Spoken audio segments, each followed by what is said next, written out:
العلم هو النور الهادي والمفتاح لكل الخير من يرد الله به خيرا. بسم اللہ الرحمن الرحیم. ويجوز للمحرم والمحرمة أن يتزوجا في حالة الإحرام. ويجوز للمحرم والمحرمة أن يتزوجا في حالة الإحرام. وقال الشافعي رحمه الله تعالى لا يجوز. وتزويج الولي المحرم وليته على هذا الخلاف له قوله عليه السلام لا ينكح المحرم ولا ينكح. ولنا ما روي أنه عليه الصلاة والسلام تزوج بميمونة وهو محرم وما رواه محمول على الوطء. عزیز طلبہ، کن لوگوں سے نکاح حرام ہے یہ مسئلہ چل رہا تھا. اوپر بتایا تھا کہ بت پرست سے نکاح درست نہیں ہے، صابیہ عورت سے نکاح درست نہیں ہے. یہاں سے بتا رہے ہیں کہ محرم جس نے حالت احرام میں ہو، احرام باندھنے والا مرد اور احرام باندھنے والی عورت، ان دونوں کے لیے جائز ہے کہ حالت احرام میں نکاح کر لیں، شادی کر لیں. جائز ہے محرم مرد اور محرمہ عورت کے لیے احرام باندھنے والے مرد اور احرام باندھنے والی عورت کے لیے کہ حالت احرام میں شادی کر لیں. امام شافعی رحمۃ اللہ علیہ فرماتے ہیں کہ ان دونوں کا نکاح کرنا درست نہیں ہے، اور اسی مسئلے پر دوسرا مسئلہ متفرع کرتے ہیں کہ اگر محرم آدمی کسی لڑکی کا ولی ہو تو بھی حالت احرام میں شادی نہیں کر سکتا. وتزویج الولی المحرم ولیتہ، اور ولی محرم کا شادی کرنا اپنے مولیہ کی علی ھذا الاختلاف، اسی اختلاف پر ہے. یعنی امام ابو حنیفہ رحمۃ اللہ علیہ کے ہاں یہ جائز ہے کہ نکاح ہو جائے گا، اور امام شافعی رحمۃ اللہ علیہ کے ہاں جیسے محرم مرد اور محرم عورت کے لیے نکاح جائز نہیں ہے، ایسے اپنے مولیہ کا بھی نکاح جائز نہیں ہے. امام شافعی رحمۃ اللہ علیہ نے دلیل دیا ہے. نبی کریم صلی اللہ علیہ وسلم فرماتے ہیں لا ينكح المحرم ولا ينكح. محرم نہ نکاح کرے اور نہ نکاح کیا جائے، نہ خود نکاح اس کا کیا جائے اور وہ کسی کا بھی نکاح نہیں کر سکتا. امام شافعی رحمۃ اللہ علیہ نے فرمایا کہ یہ حدیث صاف بتا رہی ہے کہ محرم مرد اور عورت کے لیے نکاح کرانا درست نہیں ہے. ہماری دلیل امام ابو حنیفہ رحمۃ اللہ علیہ کی طرف سے کہ جو مروی ہے کہ نبی کریم صلی اللہ علیہ وسلم نے سے مروی ارشاد فرمایا کہ آپ نے حضرت میمونہ رضی اللہ تعالی عنہا سے نکاح کیا وہ محرم، اس حال میں کہ وہ آپ صلی اللہ علیہ وسلم حالت احرام میں تھے. تو میمونہ سے نکاح کرنا حالت احرام میں خود آپ نے کیا ہے، تو اس بات کی علامت ہے کہ اگر حالت احرام میں نکاح کیا جائے تو نکاح درست ہوگا. جس روایت کو امام شافعی رحمۃ اللہ علیہ نے پیش کیا ہے کہ لا ينكح المحرم ولا ينكح، امام ابو حنیفہ رحمۃ اللہ علیہ فرماتے ہیں کہ یہ حدیث وطی پر محمول ہے، کہ نکاح کے لغوی معنی ہوں گے. وطی پر محمول ہے کہ اس حدیث کو سامنے رکھتے ہوئے محرم نکاح نہ کرے، نکاح نہ کیا جائے، یعنی نکاح کا جو لغوی معنی ہے وطی کے، اس پر اس کو محمول کیا گیا ہے. خلاصہ کلام یہ ہوا ہے کہ محرم مرد اور محرمہ عورت کے لیے حالت احرام میں نکاح کرنا جائز ہے امام ابو حنیفہ رحمۃ اللہ علیہ کے ہاں، اور امام شافعی رحمۃ اللہ علیہ کے ہاں نکاح کرنا جائز نہیں ہے. امام شافعی رحمۃ اللہ علیہ نے حدیث قولی پیش کی ہے، اور امام ابو حنیفہ رحمۃ اللہ علیہ نے حدیث فعلی پیش کی ہے. لیکن فقہا نے آگے چل کر کے یہ لکھا ہے کہ صاحب ہدایہ نے احناف کی بات کو راجح قرار دیا ہے، لیکن صحیح بات یہ ہے کہ امام شافعی رحمۃ اللہ علیہ کے قول کو راجح قرار دینا چاہیے، اس لیے کہ جہاں حدیث قولی اور حدیث فعلی میں تعارض ہوتا ہے وہاں حدیث قولی کو ترجیح دی جاتی ہے۔ امام شافعی رحمۃ اللہ علیہ کی پیش کردہ حدیث حدیث قولی ہے۔ دوسرے امام ابو حنیفہ رحمۃ اللہ علیہ کی طرف سے جو حدیث پیش کی گئی ہے، اس روایت میں بھی کچھ اختلاف ہے۔ بعض روایتوں میں یہ لکھا ہے کہ حضرت میمونہ رضی اللہ تعالی عنہا سے شادی ہوئی ہے اور وہ حلال تھی، اس لیے فقہا نے انصاف کی بات یہ کہی ہے کہ راجح قول امام شافعی رحمۃ اللہ علیہ کا ہے۔ اگلا مسئلہ ہے ويجوز تزوج الامۃ مسلمۃ كانت او کتابیۃ۔ وقال الشافعی رحمۃ اللہ علیہ لا يجوز للحر ان يتزوج بامۃ کتابیۃ لان جواز النکاح الاماء ضروری عنده لما فيه من تعريض الجزء على الرق وقد انتفت الضرورة بالمسلمة ولهذا جعل طول الحرة مانعا منه وعندنا الجواز مطلق لإطلاق المقتضي وفيه امتناع عن تحصيل الجزء الحر لا إرقاقه وله أن يحصل ألا يحصل الأصل فيكون له ألا يحصل الوصف۔ یہاں سے دوسرا مسئلہ ہے، باندی سے نکاح کرنا درست ہے یا نہیں؟ صاحب ہدایہ فرماتے ہیں باندی سے نکاح کرنا جائز ہے، مسلمتن کانت او کتابیتن، چاہے وہ مسلمان ہو یا کتابیہ ہو۔ امام شافعی رحمۃ اللہ علیہ فرماتے ہیں جائز نہیں ہے آزاد مرد کے لیے ان یتزوج بامۃ کتابیۃ، کہ وہ نکاح کرے کتابیہ باندی سے، اس لیے کہ باندیوں سے نکاح کرنے کا جواز یہ ان کے نزدیک ضرورتاً ہے۔ باندیوں سے نکاح کرنے کا جواز امام شافعی رحمۃ اللہ علیہ کے نزدیک ضرورتاً ہے۔ کیوں؟ اس لیے کہ اس میں من تعریض الجزء علی الرق، جز کو رقیت پر غلامی پر پیش کرنا لازم آتا ہے، اور باندیوں سے نکاح کرنا یہ ضرورتاً ہے۔ وقد انتفت الضرورۃ بالمسلمۃ، اور یہ ضرورت مسلمان باندی سے نکاح کرنے کی وجہ سے پوری ہو جاتی ہے، لہذا کتابیہ باندی سے نکاح کرنا جائز نہیں ہے۔ آگے ولہذا، اور اسی لیے امام شافعی رحمۃ اللہ علیہ کا مسلک یہ ہے کہ اگر آزاد عورت سے نکاح کرنے کی قدرت ہو تو باندی سے نکاح کرنا ان کے نزدیک جائز نہیں ہے۔ اسی بات کو فرما رہے وَلِهَذَا جُعِلَ طَوْلُ الْحُرَّةِ، اسی لیے آزاد عورت سے قدرت کو باندی سے نکاح کرنے کے لیے مانع قرار دے دیا گیا ہے۔ وعندنا، اور ہمارے نزدیک مطلقاً جائز ہے نکاح کرنا مطلقاً جائز ہے، اطلاق المقتضی، مقتضی کے مطلق ہونے کی وجہ سے۔ مقتضی کیا ہے؟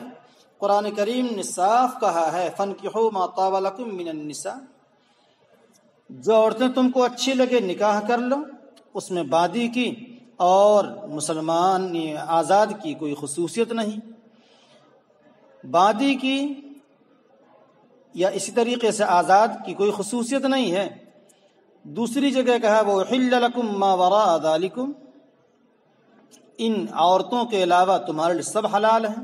اس میں مطلق ہونے کی وجہ سے سب سے نکاح درست ہوگا، چاہے آزاد عورت سے نکاح کرنے پر قدرت ہو تو بھی باندی سے نکاح درست ہوگا، آزاد عورت سے نکاح کرنے پر قدرت نہ ہو تو بھی باندی سے نکاح درست ہوگا۔ باندی سے نکاح درست ہے چاہے وہ مسلمان ہو تو بھی درست ہے، اور اسی طریقے سے وہ کتابیہ ہو تو بھی درست ہے، اس لیے کہ قرآن کریم مطلق ہے۔ صاحب ہدایت جو مسئلہ بتایا کہ مسلمان بادی سے نکاح کرنا درست نہیں، بادی سے نکاح کرنا درست ہے، وہ مسلمان ہو یا کتابیہ ہو۔ امام شافعی رحمۃ اللہ علیہ کا مسلک کیا بنا؟ صاف لفظوں میں یہ کہہ دیے کہ ان کے یہاں کتابیہ بادی سے نکاح درست نہیں ہے۔ اولاً تو وہ بادیوں سے نکاح کے قائل ہی نہیں ہیں، اور بادیوں سے نکاح کرنا ایک ضرورت ہے، ضرورت کی وجہ سے نکاح ہوتا ہے، اور یہ ضرورت مسلمان بادی سے پوری ہو جاتی ہے۔ اس لیے مسلمان بادی سے جب نکاح کی ضرورت پوری ہو گئی تو کتابی آبادی سے نکاح کرنے کی ضرورت نہیں ہے۔ دوسری بات انہوں نے بتایا کہ بادی سے نکاح کرنے میں اپنے جز کو، اپنے نطفے کو غلامیت پر پیش کرنا ہے، اس لیے کہ جب بیوی بادی ہوگی، شوہر اس سے وطی کرے گا تو وطی کے نتیجے میں جو اولاد پیدا ہوگی وہ بھی غلام ہوگی اسی کی جس کی وہ بادی ہے۔ اسی لیے امام شافعی رحمۃ اللہ علیہ اس بات کو تعبیر کیا ہے لما فیہ من تعریض الجزء علی الرق۔ اور اگلی بات کہتے ہیں امام شافعی رحمۃ اللہ علیہ، ان کا مسلک ہے کہ اگر آزاد عورت سے نکاح کرنے پر قدرت ہو تو ایسی صورت میں بادی سے نکاح ان کے ہاں جائز نہیں ہے۔ من لم يستطع منكم طولا ان ينكح المحصنات المؤمنات فمما ملكت ايمانكم، آزاد سے نکاح پر قدرت نہ ہو تو بادیوں سے نکاح کرے۔ امام ابو حنیفہ رحمۃ اللہ علیہ کا مسلک یہ ہے کہ بادیوں سے نکاح مطلقاً درست ہے، آزاد سے نکاح پڑھنے پر قادر ہو یا قادر نہ ہو۔ کیوں؟ قرآن کریم نے جو مطلق چھوڑا ہے کہ ان کے علاوہ، محرمات کے علاوہ عورتوں سے نکاح کر لو، تو جب قرآن کریم نے مطلق کہا ہے تو ہم اس کی میں قید لگانے والے کون ہوتے ہیں؟ لاطلاق المقتضی۔ وفیہ امتناع عن تحصیل الجزء الحر لا ارقاقہ۔ اور یہاں سے ایک بہت صاف بات جو غور سے سننے کے قابل ہے تو سمجھ میں آ جائے گی۔ پہلے تھوڑا سا آپ تمہید سنیں۔ اگر مرد آزاد عورت سے نکاح کرے گا تو اس سے پیدا ہونے والی جو اولاد ہوگی وہ آزاد ہوگی، اور اگر وہ بادی سے نکاح کرے گا تو اس سے پیدا ہونے والی جو اولاد ہوگی وہ غلام ہوگی۔ کہہ رہے ہیں کہ شوہر کو بادی سے نکاح کرنے کی اجازت یا وہ نکاح کر اس لیے رہا ہے کہ مجھے آزاد جز حاصل، آزاد اولاد حاصل نہیں کرنا ہے، اس کو غلام نہیں بنانا ہے، بلکہ وہ آزاد عورت کو حاصل کرنے سے رک رہا ہے بادی سے نکاح کر کے۔ جب آزاد اولاد کو حاصل کرنے سے اس کو رکنا ہے، غلام نہیں بنانا ہے، تو اس کے لیے یہ بھی جائز ہے کہ وہ اصل کو ہی حاصل نہ کرے۔ اصل کیا ہے؟ کہ وہ اصل کو حاصل نہ کر کے، یعنی بیوی سے عزل کر لے، اور عزل کر کے اولاد ہی حاصل نہ کرے۔ جب بیوی، اس کے لیے جائز ہے کہ اصل یعنی اولاد حاصل نہ کرے، تو اس کے لیے یہ بھی جائز ہوگا کہ اللہ یحصل الوصف، وصف آزاد کو بھی حاصل نہ کرے، یہ بھی جائز ہے۔ مسئلہ سمجھیے کہ بادی ہو نکاح میں یا آزاد ہو نکاح میں، اس کی اجازت سے، بادی اگر ہے تو اگر اپنی بادی ہے تو نکاح کا مسئلہ نہیں ہے، بادی اگر ہے تو آقا نے اگر کہہ دیا کہ اولاد نہیں ہونا چاہیے تو اس کے لیے جائز ہے نہ کرے۔ بیوی سے بھی عزل کر سکتا ہے اصل جز کو، تو جب اصل جز کو حاصل کرنا نہ کرنے کی اس کو اجازت دی گئی ہے، تو وصف یعنی آزاد جز کو حاصل نہ کرے تو بدرجہ اولا اس کو اجازت ہوگی، اور اس کو اختیار ہوگا کہ وہ آزاد جز کو حاصل نہ کر کے قید جز کو حاصل کرے، یعنی ایسی اولاد حاصل کرے جو اس کے لیے غلام کا کام کر سکتی ہو۔ تو بہرحال یہ جو فرمایا ہے صاحب امام شافعی رحمۃ اللہ علیہ نے کہ اپنے جز کو رقیت پر پیش کرنا ہے، فرماتے نہیں، یہاں تو رقیت پر پیش نہیں کرنا ہے، بلکہ اپنے جز کو آزاد جز کو حاصل کرنے سے رکنا ہے، اور جب آزاد جز کو حاصل کرنے سے رکنے کی اجازت ہے تو پھر ایسی صورت میں اس کو یہ بھی اجازت ہوگی کہ اصل آزاد جز کو حاصل نہ کرے، تو اس کے نتیجے میں اصل جز کو حاصل نہ کرے، یعنی اولاد ہی حاصل نہ کرے، اور جب اولاد حاصل نہ کرنے کی اس کو اجازت ہے تو وصف جو آزادی کا ہے یا غلامیت کا ہے اس کو بھی حاصل نہ کرنے کی اجازت ہوگی، یعنی اولاد جز۔ ولا تزوجوا امة على حرة لقوله عليه الصلاة والسلام لا تنكح الأمة على الحرة، وبإطلاقه حجة على الشافعي رحمة الله عليه في تجويز ذلك للعبد، وعلى مالك في تجويزه برضاء الحرة، ولأن الرق أثرا في تنصيف النعمة على ما نقرره في الطلاق إن شاء الله تعالى، فيثبت به حل المحلیت فی حالت الانفراد دون حالت الانضمام۔ ایک دوسرا مسئلہ، بادی سے نکاح نہ کرے آزاد پر، یعنی اگر پہلے سے نکاح میں آزاد عورت ہے تو آزاد عورت کی موجودگی میں بادی سے نکاح نہ کرے۔ نبی کریم صلی اللہ علیہ وسلم کے فرمان کی وجہ سے لا تنکح الامۃ علی الحرۃ، بادی سے نکاح نہ کیا جائے آزاد کی موجودگی میں۔ یہ حدیث نبی کریم صلی اللہ علیہ وسلم کا فرمان کہ بادی سے نکاح نہ کیا جائے آزاد کی موجودگی میں، یہ اپنے مطلق ہونے کی وجہ سے امام شافعی رحمۃ اللہ علیہ پر حجت ہے، ان کے جائز قرار دینے میں غلام کو، اور امام مالک رحمۃ اللہ علیہ پر حجت ہے ان کے جائز قرار دینے میں آزاد کی رضامندی سے۔ صورت مسئلہ تو صاف ہے کہ اگر نکاح میں پہلے سے آزاد عورت ہو تو بادی سے نکاح نہیں کرے۔ امام شافعی رحمۃ اللہ علیہ کا مسلک ہے، وہ کہتے ہیں کہ اگر آزاد کو تو اجازت نہیں ہے، لیکن اگر غلام کے نکاح میں آزاد عورت ہو، الٹا غلام کے نکاح میں آزاد عورت ہو تو پھر ایسی صورت میں غلام کو اجازت ہوگی کہ وہ دوسری بادی سے نکاح کر لے، یعنی آزاد عورت ہے تو بادی سے نکاح کر سکتا کون؟ غلام، غلام کے لیے بادی جائز ہے۔ امام مالک رحمۃ اللہ علیہ فرماتے ہیں کہ اگر آزاد عورت نکاح میں ہے تو بادی سے نکاح جائز ہوگا، کب؟ جبکہ آزاد عورت راضی ہو جائے، اجازت دے دے کہ آپ نکاح کر سکتے ہیں، تو ایسی صورت میں نکاح کرنے کی اجازت ہوگی اور نکاح جائز ہوگا۔ امام صاحب ہدایہ فرماتے ہیں یہ حدیث مطلق ہے، اس لیے اس میں کوئی قید نہیں ہے کہ غلام کے لیے جائز ہے، یہ بھی قید نہیں ہے کہ بیوی کی اجازت سے جائز ہے، اس لیے یہ کہنا کہ غلام کے لیے آزاد کی موجودگی میں بادی سے نکاح جائز ہے یہ بھی صحیح نہیں ہے، اور یہ کہنا کہ اگر آزاد عورت راضی ہو جاتی ہے تو بادی سے نکاح کرنا جائز نہیں ہے، جائز ہے، یہ بھی صحیح نہیں ہے۔ دلیل دے رہے ہیں لأن الرق اثرا في تنصيف النعمة على ما نقرره في الطلاق ان شاء اللہ تعالی۔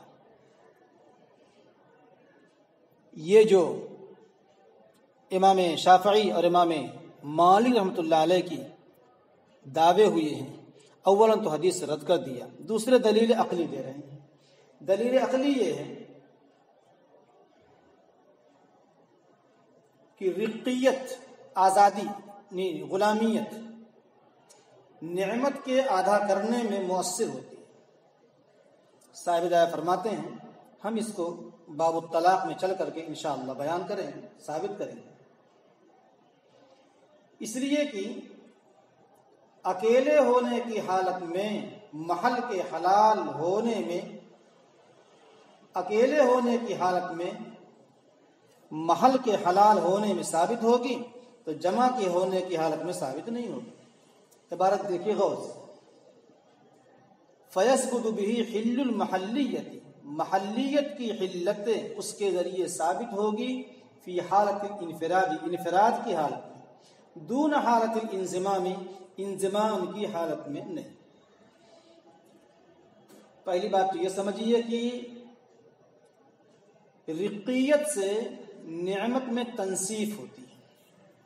جب آدمی غلام ہو جاتا ہے تو اس کے لیے نعمت عاجی ہو جاتی ہے. وہ کیسے؟ آزاد آدمی کو 4 عورتوں سے شادی کرنے کی اجازت ہے، چاہے وہ آزاد عورت ہو. آزاد مرد کو 4 عورتوں سے شادی کرنے کی اجازت ہے.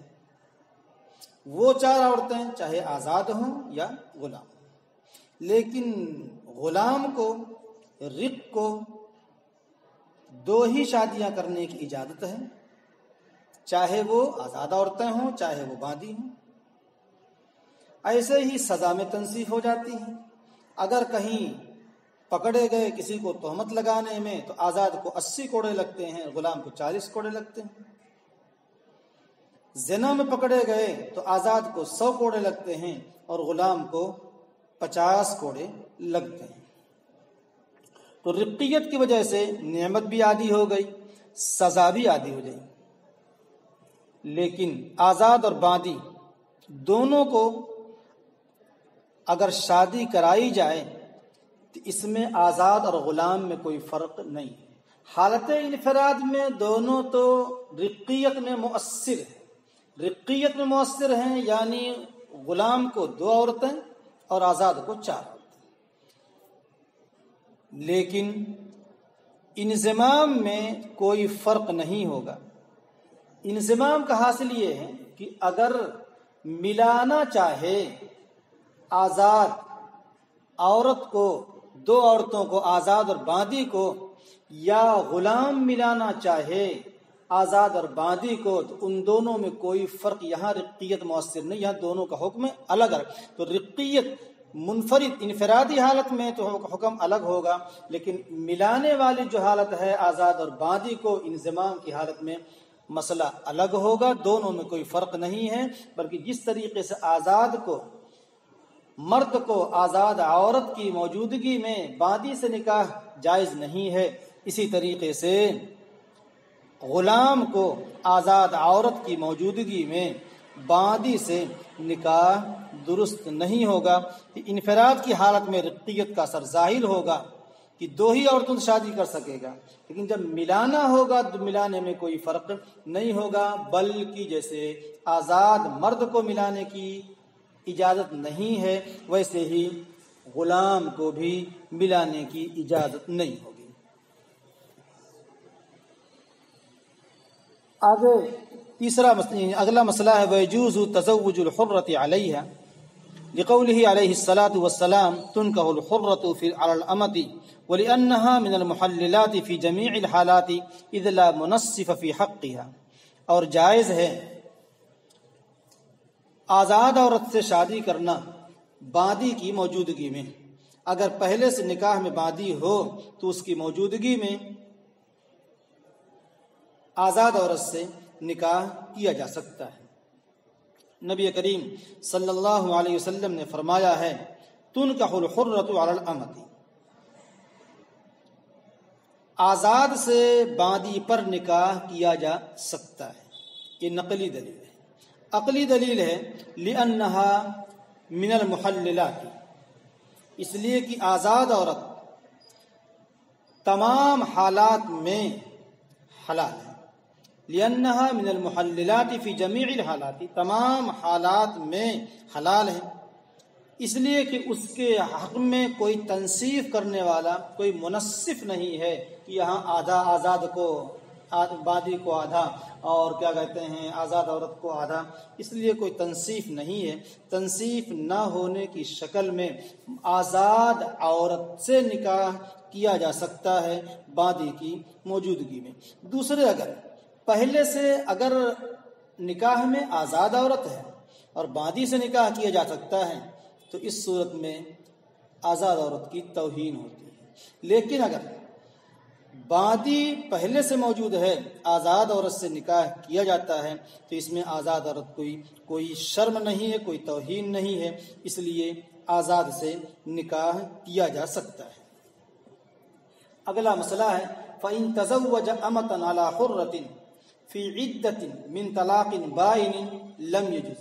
عند أبي حنيفة ويجوز عندهما لأن هذا ليس بتزوج عليها وهو المحرم، ولهذا لو حلف لا تزوج عليها لم يحنس بهذا.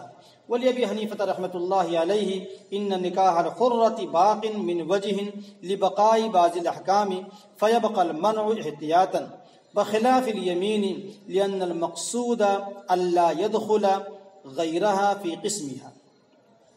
عبارت کا ترجمہ دیکھیے. اگر شادی کیا کسی بادی سے آزاد عورت پر، یعنی پہلے سے آزاد عورت نکاح میں تھی، اگر شادی کیا کسی بادی سے آزاد عورت پر طلاق بائن کی عدت میں تو جائز نہیں ہے امام ابو حنیفہ رحمۃ اللہ علیہ کے نزدیک.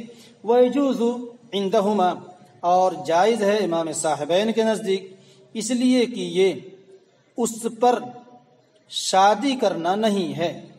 وہ ہوا المحرم، اور وہی حرام کرنے والا ہے. یعنی اگر وہ نکاح میں ہوتی تو حرام تھا، لیکن وہ نکاح میں ہے ہی نہیں، اس لیے حرام نہیں ہے.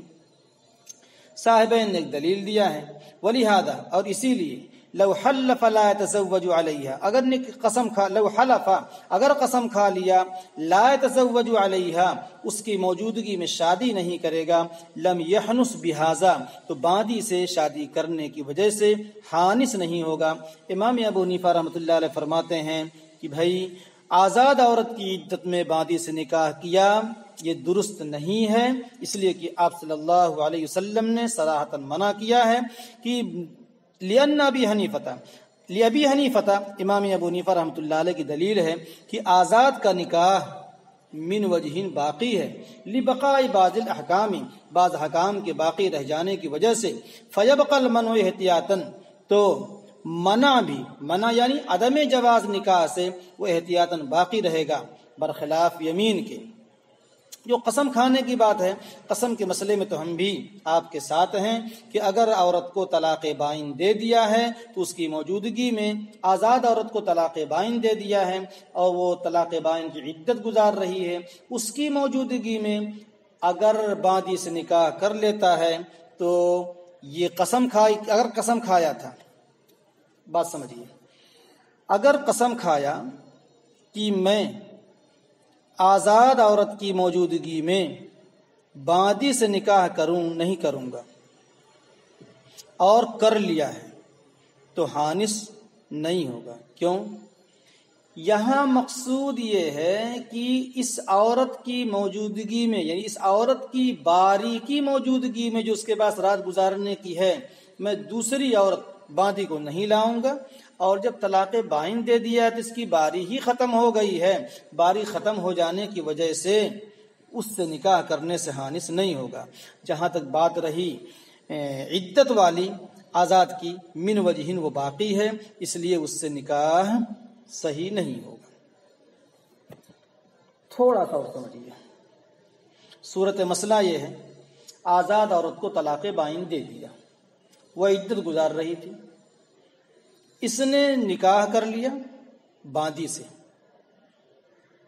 امام ابو حنیفہ رحمۃ اللہ علیہ فرماتے ہیں یہ نکاح جائز نہیں ہوگا. امام صاحبین فرماتے ہیں کہ نکاح جائز ہے. امام صاحبین رحمہ اللہ کی دلیل ہے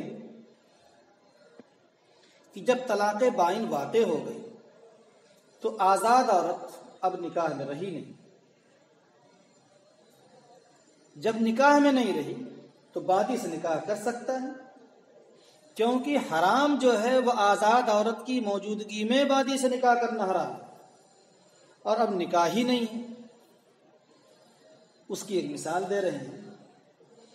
صاحبین اگر قسم کھا لیا کہ میں آزاد عورت کی موجودگی میں باندی سے نکاح نہیں کروں گا، پھر آزاد عورت کو طلاق بائن دے دیا اور اس کی عدت میں باندی سے نکاح کر لیا، تو یہ قسم کھانے والا حانس نہیں ہوتا ہے، جس سے معلوم ہوتا کہ آزاد عورت کی عدت میں باندی سے نکاح کرنا یہ جائز ہے، آزاد کی موجودگی میں نکاح نہیں ہے.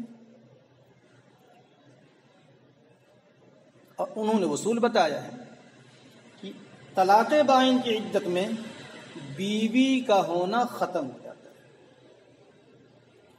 امام ابو حنیفہ رحمۃ اللہ علیہ فرماتے ہیں، ان کی دلیل شروع ہوتی لأبی حنیفہ ان نکاح الحرۃ باق من وجہ لبقاء بعض الاحکام، کہ آزاد کا نکاح من وجہ باقی ہے بعض حکام کے باقی رہنے کی وجہ سے۔ بعض احکام کیا باقی ہیں؟ ابھی جب تک عدت میں ہے، شوہر کے ذمے بیوی کا نفقہ ہے، شوہر بیوی کو گھر سے باہر نکلنے سے روک سکتا ہے، اس درمیان میں اگر کوئی لڑکا پیدا ہو جاتا ہے تو یہ لڑکا شوہر کا کہلائے گا، تو اس وجہ سے احکام باقی ہیں۔ لہذا جو حدیث میں ممانعت ہے اس ممانعت کو باقی رکھا جائے گا احتیاطاً۔ اور جہاں تک بات رہی قسم کی، قسم میں تو مقصود ہے کہ میں اس کی باری میں دوسری کسی سے نکاح نہیں کروں گا، مقصود یہ تھا اس کی باری میں، اور طلاق کی وجہ سے تو باری ختم ہو چکی ہے، جب باری ختم ہو گئی ہے تو اب اس سے نکاح کرنے کی کوئی وجہ حانث نہیں ہوگا۔ تو حانث ہونے کے مسئلے میں ہم آپ کے ساتھ میں ہیں، لیکن نفس نکاح کے جواز میں چونکہ من وجہ بیوی باقی ہے، اس لیے بعد سے نکاح درست نہیں ہوگا۔ السلام عليكم، لا تنسوا الاعجاب بالفيديو والاشتراك في القناة تشجيعا لنا لنستمر بنشر المزيد إن شاء الله.